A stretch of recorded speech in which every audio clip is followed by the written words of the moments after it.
देखो एक पैरेललोग्राम है PQRS, एक रफ डायग्राम बनाते हैं,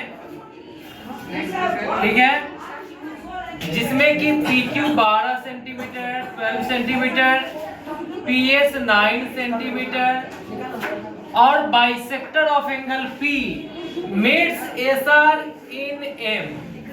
इस एंगल का बाइसेक्टर SR पर किसी पॉइंट M को मीट करता है, ये पॉइंट M है, और यह PM और QR दोनों को एक्सटेंड करते हैं, मतलब कि आगे बढ़ाते हैं, ऐसा, ठीक है।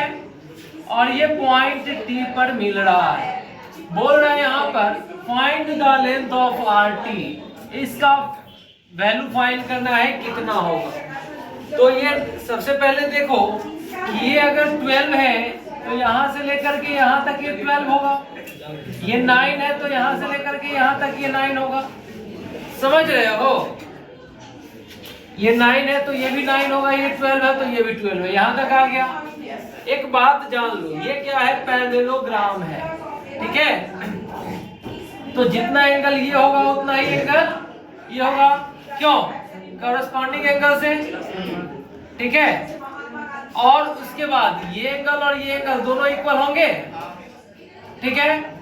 और यहाँ पर ध्यान दो, ये दोनों लाइन एक दूसरे को इंटरसेक्ट कर रहा है पॉइंट M पर, तो इंटरसेक्ट करेगा तो क्या होगा, अपोजिट एंगल इक्वल होगा। मान लेते हैं यह थीटा है तो ये भी थीटा होगा, ओके, और ये थीटा है तो ये भी थीटा होगा कॉरेस्पॉन्डिंग एंगल से, ठीक है। ये बिना पेन पेपर का बनने वाला है, देखो ये थीटा है तो ये भी थीटा होगा, क्यों, क्योंकि ये बाइसेक्टर है, और ये एंगल थीटा है तो ये भी थीटा होगा। पैरेललोग्राम होने की वजह से ये लाइन पैरेलल है और ये ट्रांसवर्सल है, कॉरेस्पॉन्डिंग एंगल से इक्वल हुआ, और ये दोनों क्या हुआ, इंटरसेक्ट किया किसी पॉइंट पर, तो ये एंगल और ये एंगल इक्वल हो जाएगा, ठीक है। और देखो ये एंगल और ये एंगल दोनों इक्वल है तो दोनों साइड भी हमारा इक्वल होगा। आइसोसेलेस ट्रायंगल में दो साइड इक्वल है तो ये भी 9 सेंटीमीटर, क्योंकि ये 9 है, ये 9 है तो ये भी 9 हो गया।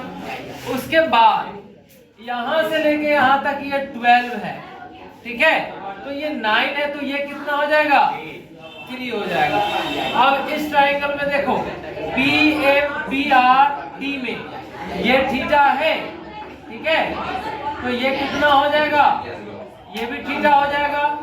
देखो यहाँ से अल्टरनेट इंटीरियर एंगल, ये और ये पैरेलल है, opposite side of parallelogram equal and parallel, और ये ट्रांसवर्सल मान लो, तो ये थीटा है तो ये भी थीटा, तो दो एंगल जब इक्वल है तो दो साइड भी हमारा इक्वल होगा, तो ये 3 है तो ये भी क्या हो जाएगा, 3 सेंटीमीटर हो जाएगा। बन गया, बन जाएगा, चलो।